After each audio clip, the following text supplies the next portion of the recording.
You're tuned in to PinC Radio. Hear the latest news, views, and opinions surrounding the breast cancer community. Now here's your host. Hi, PinC listeners. I'm your host, Cassie Lang, and today I'm excited about our show because we have a really great guest lined up for you today that I think you will really enjoy. My guest today is Carson Boss, and Carson is the author of a book titled My Wife Has Cancer, Now What? And he is going to be on to talk about what happened to him and his family when his wife was ill with breast cancer. I learned quite a bit from Carson, and his story is a wonderful one because it comes from the point of the male caregiver. You know, the breast cancer community is really very saturated with our stories, and very few husbands or significant others tell their tale of what they had to do and what they had to take on in order to see their mates through this illness.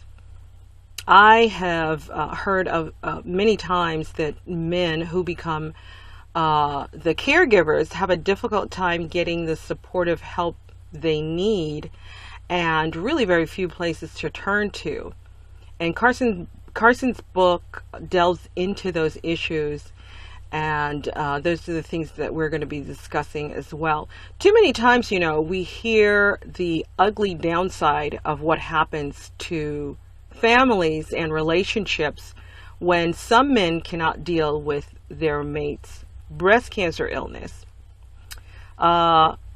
Quite a few of them leave right away as soon as treatment is over, and those are the heartbreakers. You know, but Carson really took on the role of managing the household, his job, and his wife's illness like the boss he is. So I, for one, salute him and the millions of other unsung men who become caregivers and love their mates through this terrible illness. And like I said, that interview is coming up shortly. I'm also glad to announce that I will be giving away 2 copies of Carson's book, My Wife Has Cancer, Now What?, to 2 of our PinC listeners. I want to thank you for Facebooking us on the book giveaway, and I hope that you will enjoy reading his story, especially after you've heard from him talk about it on the show. For those of you who would like a copy of the book, it's available on Amazon. My Wife Has Cancer, Now What? And coming up after the interview will be the quote of the week, so stay tuned. We'll be right back.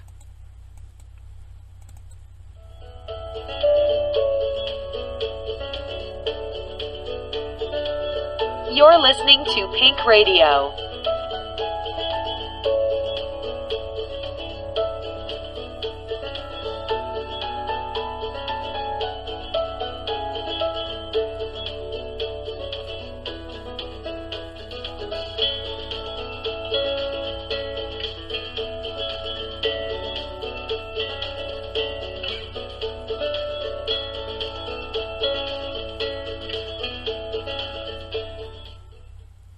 Our guest today is Carson Boss. Carson is the author of Your Wife Has Cancer, Now What? He writes from a unique perspective as the spouse who supported his wife as she fought for her life through breast cancer. The book is chock full of truth and advice for families, especially men dealing as a caregiver, based on his personal experiences. Carson, welcome to the show. Let's start from the top. In your book, you shared that you and your wife have a family history of cancer on both sides. Tell us a little bit about that. My wife's family, especially on her dad's side, had dealt with cancer for decades. Her grandmother had died from breast cancer, and her grandmother's sister had also passed away. She had an uncle and a cousin that died of stomach cancer. As well as there's been some skin cancers and some different things on on her dad's side. So she was pretty versed, I guess you'd say, in dealing with cancers on her side of the family. And then my side also had some cancer that we had dealt with. My grandmother had a brain tumor that she had passed away from complications from the surgery to remove it. My other grandmother had breast cancer, and then my grandfather had pancreatic cancer. So it was something that we both had talked about, and just, you know, when you're first married, you're not really thinking about cancer. I mean, you're thinking about a long life together, but it's something that was in the back of our minds, and something we thought we'd have to deal with, you know, when we got really old. Yes. Again, it was our grandparents that were dealing with it, and other than her cousin with the stomach cancer. So, yeah, it was definitely something that was in the back of our minds, you know, when we first got married. And because of that history, how do you, as parents, approach your children about their health as they get older? Do you advocate that they be more aware of the risk, or is vigorous checkups, or just healthy living? Because, you know, as parents, sometimes you get all that, you finally realize all that back information about your family history. And I have a son. I don't worry about it, you know, on a regular or daily basis, and I'm not sure I even fear it for him. But I have been very informative to let him know, okay, this is the history that's happened. How do you, as parents, deal with that for your children? How did you guys deal with that?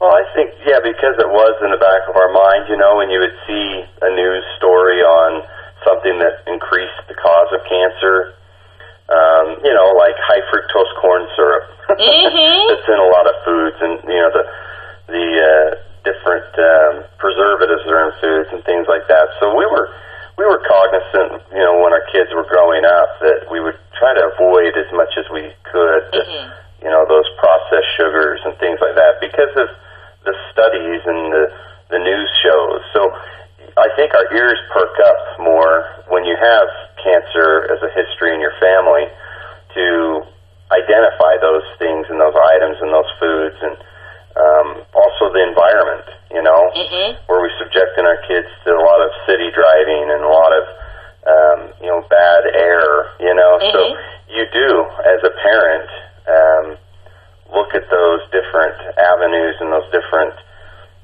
maybe increases or studies of cancer, and try to stop them, you know, try to get rid of them. Did you guys change your family eating habits, and because I know for me, I've sort of been balancing between trying to eat really healthy and falling back into some old patterns. Oh, yeah. Yeah, definitely. So, you know, all the trips to the fast food, you know, for some reason, kids are automatically lovers of French fries. It's like the first thing I'm an adult. I still love them. So, I don't know where they get that, but kids are automatically attracted to that type of fat food and that, you know, processed type of food. So, we really tried to limit our visits to those places growing up, you know, as the kids were growing up, just simply because, you know, we didn't want them to get into that habit. So, we did.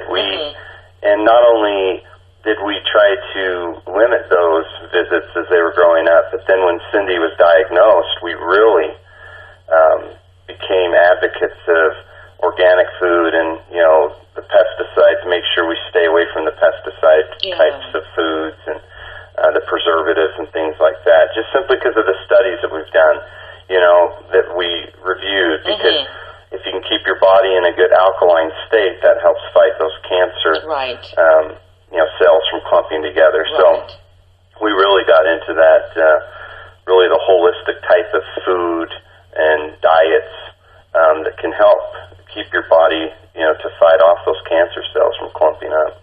So, do you think that because you are more aware of the holistic sort of the holistic market or the holistic industry, would you have reconsidered going through that going that route, or continued on the standard medical route? Because I know a lot of people will talk now about the fact that they would prefer to do a holistic treatment care.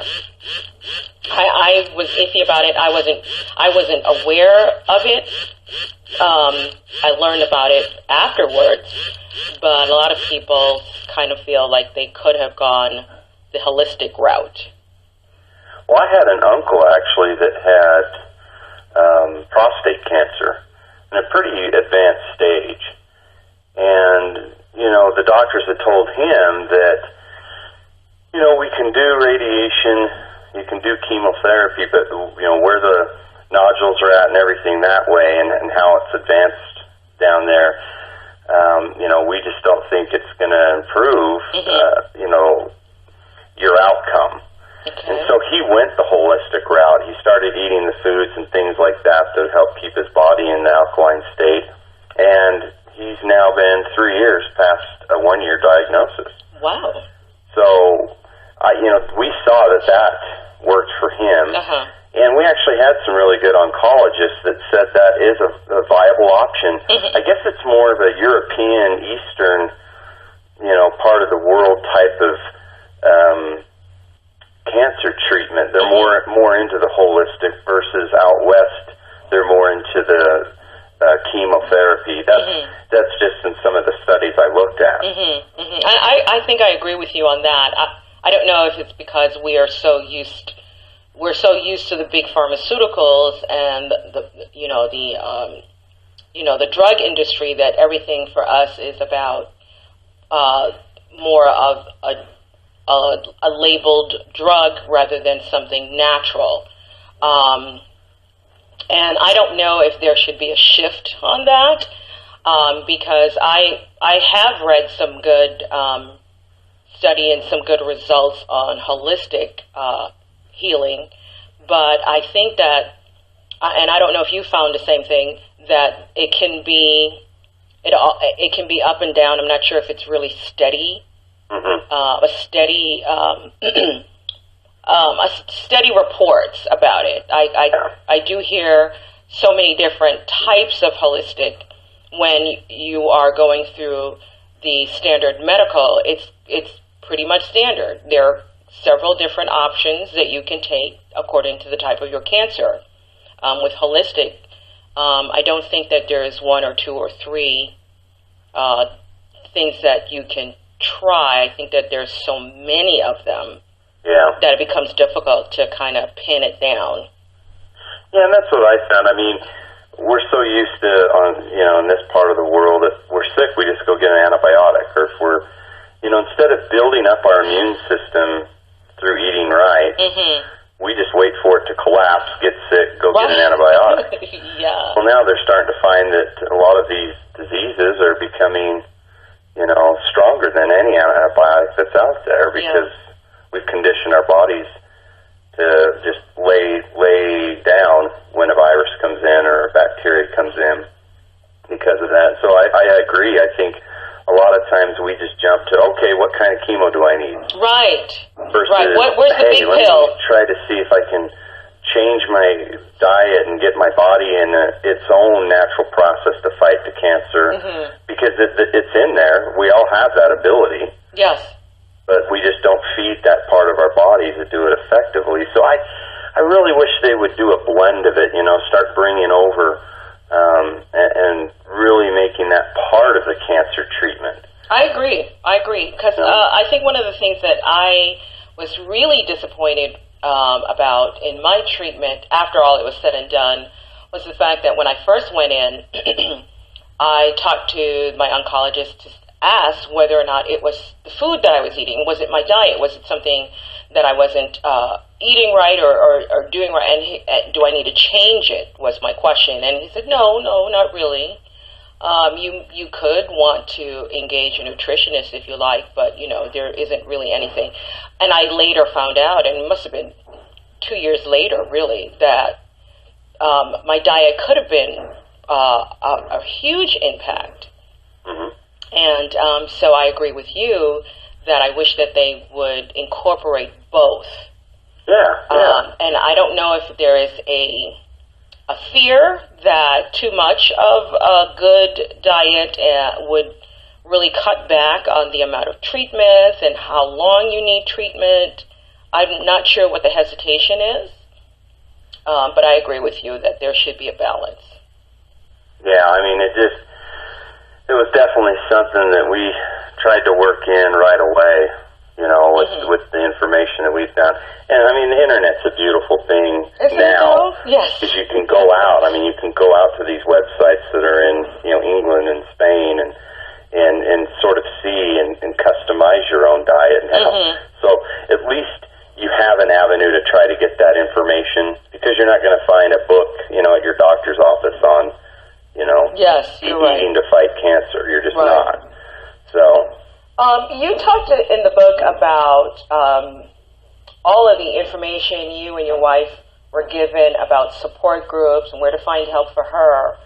When did you begin to question where was the support that you needed in order to continue to support to give your wife the support she needed? Yeah, it seems like all of the information we were given a binder, about breast cancer and, the effects and the emotional stress definitely on the patient and very valid. My wife really didn't want to read too much of it. It sort of depressed her. She just wanted to get ready to fight it, and not really know the scientific piece of it. So that's where I came in. I stepped in, read all the information, broke it down, talked with her about the bits that I thought, she could handle at that time. Because, you go in, you're told it's breast cancer, but then there's about, 3, 4, 5 weeks of more research that needs to go into what type, what stage is it at, is it spread.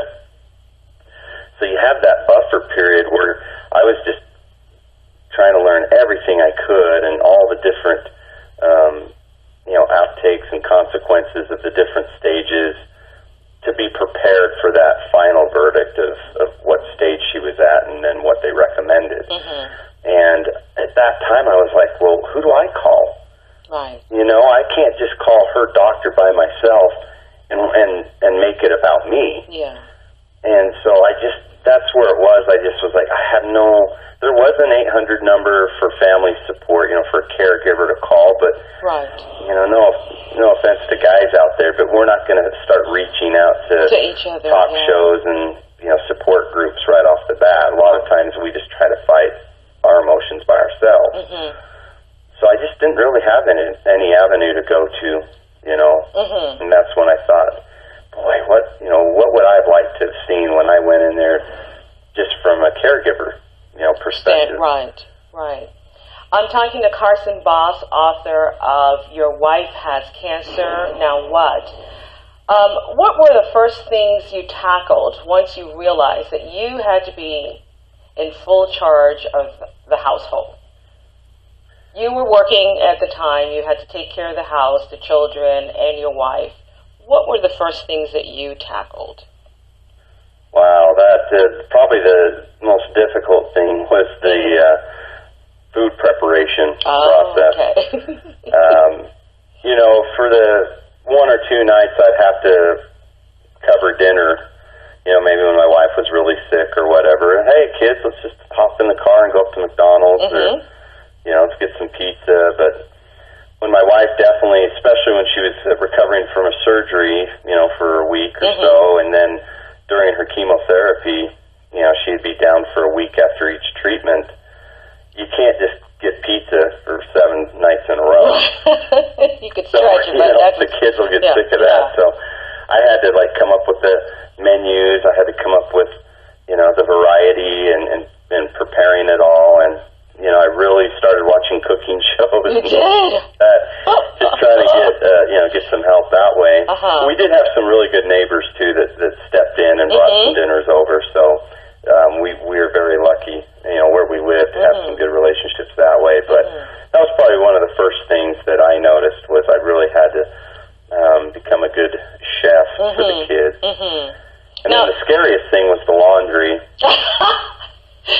sounds scary for me. Yeah, I cover the garbage. That's, my wife will not touch the garbage, and I will not touch laundry. I just, it's so foreign to me. The heebie-jeebies. Oh, totally, yeah. I mean, to me, you're putting all your clothes in this big mouth monster, and I don't know what it's going to do to it. And I'm sure I'm going to ruin my daughter and my wife's clothes, so that was very scary. But luckily, my wife, helped me through a few batches before she even started her chemo, and I was able to sort of get the hang of it, but again, I ended up learning the hard way with trying to do everything in cold, and stuff still bled on other white clothes, so, that was a little nerve-wracking, and then the kids' homework, I mean, no offense, but I don't know more than a fifth grader, I really don't.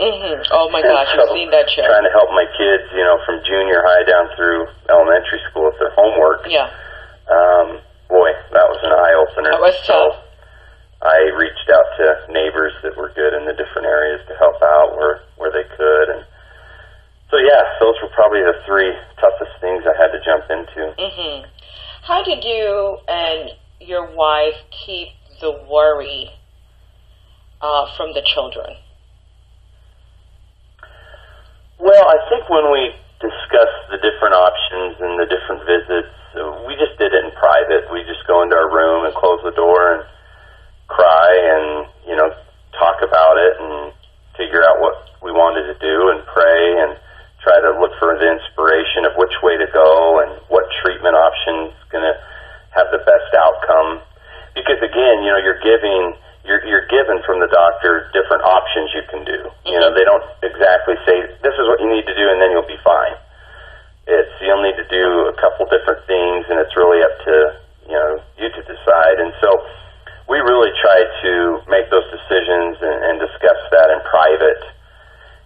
So we initially told them that, their mom had cancer and, it's going to be a long haul with all the different, she was stage 2, so, it was going to include all the different chemotherapy and radiation and multiple surgeries. But, we'll get through it, and you guys can help out by, just helping keep your rooms clean and, help out where you can and be quiet, after her chemo treatments. If your friends come over, maybe let them know that, your mom needs to rest. Can we hang out at your house, So that's really where we, leaned on them, is to just self-regulate themselves. Right. And just help keep the house quiet and keep added germs from coming into the home, with friends coming over. And they did a really good job. But that's really what we did with them, is just try to do everything in private that way. How did you prepare yourself emotionally and mentally for the change in your wife's body? Well, it was just, the body really is a miracle. I mean, when you look at what it can handle, some of the surgeries she had, like with the mastectomies, but then the reconstruction. She did the latissimus fold reconstruction, where they bring that back muscle around and rebuild the breast that way. And it was just amazing to me to talk to the doctors, the plastic surgeons and her plastic surgeon, and just learn that what the body can take. And I get a little queasy around blood. I'm not, I'll be the first to admit I'm not strong that way. The kids get a nosebleed. I'm like, okay, see your mother. She'll help stop it. Nurse mommy. Do well around that. And so when I would have to help my wife, drain her tubes and different things like that from the surgeries, and it really opened my mind, or my eyes up to that whole world of what the body can handle, and that it will heal. That's the most amazing part. Is she has some scars all over her body, from the surgery, but it heals. And again, I was worried physically. The physical side of it. I was like, oh, am I going to be able to, handle this, in our relationship? Because, It does change, especially during chemotherapy when she lost all of her hair. Mm-hmm. I was really worried. But, you know, I found that my love for her didn't change. In fact, my love for her increased, even though the physical side had to take a backseat for, you know, all those treatments and that. Yeah. My love for her increased. So it was and you got to let that come in, and you got to rely on different aspects of your relationship versus the physical, you know, because guys are physical. Yeah. That's really the attraction, you know, in a companionship. Guys are more the physical, and women are more of the emotional bond, you know. Now, this is just studies I've read, so I'm not telling you. I'm sure there's husbands out there that love the emotional side, too, but that really increased in our relationship. So do you feel... my emotional love for her during that time. And you get through it, and you find out that your relationship is stronger than it's ever been. You know, there are couples that, you know, as a couple, you have the give and take of initiating romance. Sometimes you initiate it, sometimes your partner does. Did you feel that initiating romance between the two of you would be a one-sided affair? Because of what she was going through? That whole ordeal, it was definitely initiated by me, you know, just simply because cancer and that physical side of your relationship just does not mix. Yeah. I mean, they're, you know, recovering from surgeries, they don't feel, you know, especially her, she just didn't feel beautiful at that time. And I, you know, would have to reassure that I found her more beautiful than at any time. But I did, you know, you have to take over that side of it. And you have to let them know that they're loved, you know, no matter what. Because if I had just said, okay, for these next 2 years, you know, there's nothing, I'll take you out to dinner here and there, but that's it. You know, then they're that becomes a reality to them that, oh, I'm not beautiful, and you know, he doesn't love me anymore. So, and I would initiate it, and sometimes she'd say, you know, I'm just not feeling it, and that's fine. But I think you have to be the one as the caregiver to initiate it through that period, because again, they're just not feeling that way. I read that you went through, you know, the stages of that we go through when you go through something like this. You go through your depression, resentment, your anger. How did you get through that? How did you get through those stages of being depressed and then being angry, you know, about what was going on, why was it happening, you know, your beautiful wife, your strong mother to the kids? How did you get through all of that? And did you have to rely on the inner you, or were you able to reach out? I know that there's not a lot of support for men, but did you find something or someone, doctor, you know, neighbor, great friend? Well, I think first and foremost it was my neighbors. In our area here, again, we've had a few couples go through cancer with their wives, you know, ovarian cancer, and my sister had gone through tongue and thyroid cancer. So I was able to immediately reach out to my brother-in-law, talk to him. Okay. A couple of my neighbors, talk to them. In fact, the one couple whose wife had the ovarian cancer, it had come back. Oh. She had had one surgery to remove it, and then it came back a few years later. And so I'm like, how are you doing? How did you deal with it? So I was glad that I had enough people around me that I could reach out to. Right, who understood what cancer was. Yeah. Because initially it was the fear, and that was the toughest part, was in between her diagnosis and then what treatment options she was going to have, because again, we didn't know what stage it was at. So the fear was almost paralyzing. You know, I would find myself short on breath, you know, just thinking about it, driving to and from work.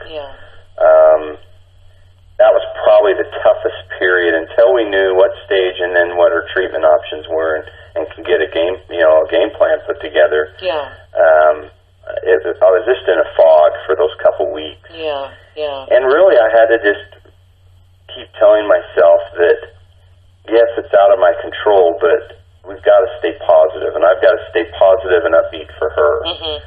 You know, if I just went into my own cocoon and just stopped talking about anything and, you know, tried to ignore it, you know, I thought that would probably do more damage than good. So I really tried to fight those feelings, put them behind me, and say, well, you know, we'll be prepared for whatever the outcome is, mm-hmm. and, you know, get through it together. And I needed to be strong for her and the kids, too, mm-hmm. because if the kids saw me just go off the deep end and just hunker down in the basement and not do anything for those couple weeks, then when they have to deal with something like that in the future, then, you know, they're going to see what you did. Yeah. So I had to be strong that way, too, for the kids as well. I'm talking to Carson Boss, author of Your Wife Has Cancer, Now What? Carson, I read somewhere that you said how you treat her during this ordeal will tell her a lot about you. What advice do you give now that you've been through it? What advice do you give to men that could really help them break through the initial shock of what they feel emotionally and physically when they have to witness their wives or their loved ones go through breast cancer? Well, I know that's a heavy question. Yeah, because, you know, definitely men will deal with it in different ways, but I would say deal with it in the most positive way that you possibly can. Mm-hmm. And what I mean by that is if you really need to be thinking clearly as you go through this. So I would say if you're prone to, you know, drink a little bit, don't drink during this time. You really need a clear head to be able to handle the emotional swings and things like that. Mm-hmm. You know, and I've heard that some of them get depressed and, you know, start drinking more, start doing things that adversely affect them. Mm-hmm. But you've got to be the strong one to help your wife through this, because if you're in worse shape than she is, and she's the one with the diagnosis, and she has to worry about keeping you, you know, up and happy and positive, oh, that's just too much of a strain on her. She needs to worry about herself, getting herself better. So you've got to be strong. So I would say if you got any crazy vices out there, mm-hmm. get rid of them. Get rid of and right focus away. on her. Mm-hmm. Then I would say fight your, you know, sometimes habit of fighting everything on your own, and find somebody close by that has gone through it, reach out to them so you have someone to talk to. Mm-hmm. And sadly to say, in today's world, everybody knows somebody that's gone through cancer. Yeah, yeah. Isn't you know, that crazy so now? You'll have somebody. You'll have someone in your family. You'll have a friend or a neighbor, someone at work that has gone through it, and you might not know them that well, mm-hmm. or have that good of a relationship with them, mm-hmm. but just talk to them and say, hey, you know, my wife was just diagnosed with cancer, and I heard that your spouse went through it, or you know, your mom or whoever went through, you know, what did you do to get through it and help them out? Because you'll find that once you're part of this cancer family, that you've got a lot to offer, and you've got a lot of information that you can get from them that will help you immensely. Yeah. So I would say overcome your fear or your cockiness of mm-hmm. fighting everything on your own, mm-hmm. and reach out to somebody and talk to them. Okay. So those are the two areas I would say, is get rid of any vices and reach out to somebody to help them out. I think that's great advice. Now that you have gone through this, you and your wife and your family, and you know the type or what's not out there, especially for the caregivers, you know, specifically the husbands, the men who are the caregivers. And I know you wrote a book called Your Wife Has Cancer, Now What? What have you been able to put together that's out there? And and whatever it is that you found that's out there, do you think there needs to be more, especially for the caregivers for men? Yeah, I found that as I researched and started putting my materials together to write the book, because again, I didn't intend to write a book. Mm-hmm. I was just keeping notes from my conversations with other husbands. Mm-hmm. But as I was doing that, I found that no matter what type of cancer your wife has, Mm-hmm. we all went through the common emotional stages, Yeah. The learning curves with our household and all those things. And so that's really what prompted me to put this book together. There were a couple of books out there on breast cancer husbands Yes. that had helped their wives through breast cancer. So I found some good information there as well. Mm-hmm. But again, they dealt, really just with breast cancer and what surrounds that and the treatment options with those. Mm-hmm. I wanted this book to be all cancers because even though breast cancer is the most common cancer in women, I wanted a voice for all the different types of cancers that, a wife could get. Yeah. And so I wanted to make sure I addressed those in the book. And so that's why we did have those husbands write their stories in the back of the book. So it would become more of a support group in a book. Mm-hmm. So a husband could read that and get all the different, scenarios and different options and different, different experiences from, 6 different husbands, I guess you could say. Yeah, yeah. The book. So that's really what I wanted it to do, is to be sort of a support group for men that they could bounce, questions and fears and off of. And then I did put my email in there at Carson's Cancer Comments at yahoo.com. So husbands could reach out to me too. I find that once you've gone through this, it's our duty as a husband that's helped their wife through it to help others. Yes. And I really feel that we can become a good support group and bounce things off of each other. Do you feel that you've become an advocate, a caregiver advocate? Yes, definitely. And I found myself with even women at work whose husbands have been diagnosed with cancer. We can talk because we've gone through that. So it actually goes both ways. Yes. Once you've helped your wife through it, you'll actually be a soundboard for others who maybe have a mother that's going through cancer or their husband going through cancer. Right. Or heaven forbid a child that gets diagnosed with cancer. Yeah. So you really become part of a cancer community, whether you like it or not. Yeah, you're sort of... People will know you've gone through it, and they'll come to you for advice. Exactly. Carson, as we wrap up our time together, what would you like to leave with our listeners about this journey you and your family took? What would be the lasting impression that you would want to share? Well, I would say be positive, and I know that's easier said than done, but you need to be positive in a good outcome. And that's what you need to go for. You need to keep upbeat. You need to listen to the doctors. You need to be positive for your wife and your kids and those around you, especially family members too, because I had family members that were really worried, and they would call, but you've got to be positive as well, because I think just by keeping that nature and helping keep your wife positive, I think that has many benefits in fighting cancer too. If you're keeping an upbeat attitude, keeping faith, involving prayer and the different things that you can spiritually as well as physically, start eating better. I would say just keep that positive attitude and that positive energy going, because I think that's going to help the outcome a lot better than letting it destroy you and bring you down to depression. And then that's where I see a lot of studies in a higher divorce rate during stressful times like these. And you can fight that by keeping a positive attitude. Now that you've written the book, what's next for you? Where do you go from here? Well, I want to, continue being a part of the cancer community. I like to get involved, with the different activities, especially in the month of October with Breast Cancer Awareness Month.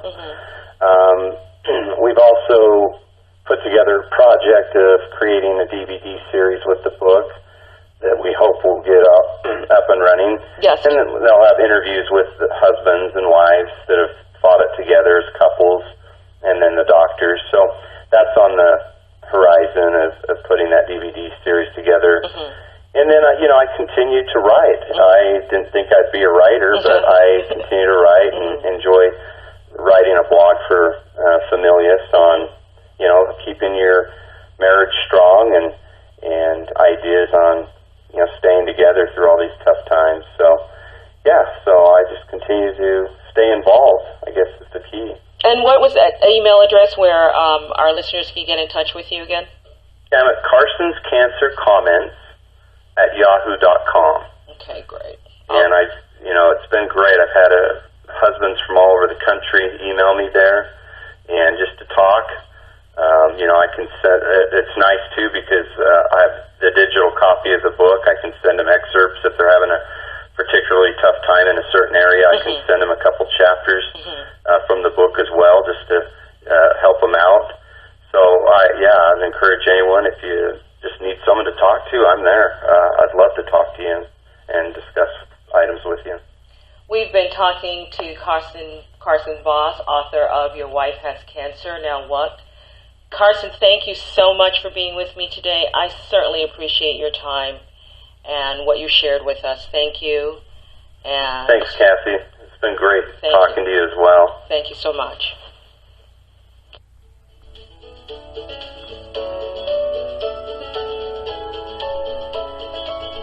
Thanks for tuning in to PinC Radio. Join us again next time.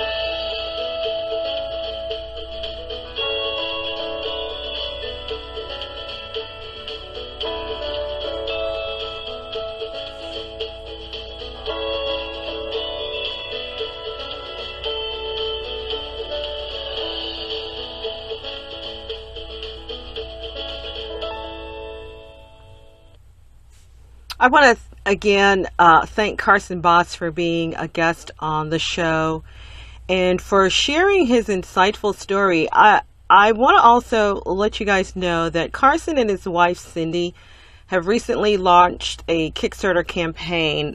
He talked about it at the end of our conversation. And the campaign on Kickstarter is called the Couples Cancer Project. It's an interactive and educational DVD created to help spouses of cancer patients understand and prepare for their new role as caregivers. And I posted a link to the Kickstarter project on my radio, Facebook, and Twitter pages. So please find the project, watch his video about the project and the benefits of it, and please find it in your heart to support it. And finally today, I want to leave you with a lovely quote I ran across a few days ago, written by Robert B. Cialdini. I hope I'm pronouncing that right. I'm always pronouncing names incorrectly. Cialdini, Robert B. Cialdini, and he wrote, "The rule says that we should try to repay in kind what another person has provided for us." I like that, so I wanted to share it with you. Please hit us up on Facebook or on Twitter at PinC TV, on Twitter or on Facebook at PinC TV. With any questions or comments about the show, your feedback is important to us. We'd love to hear from you. And I want to thank you again for listening today. Hope to see you next time. Bye now.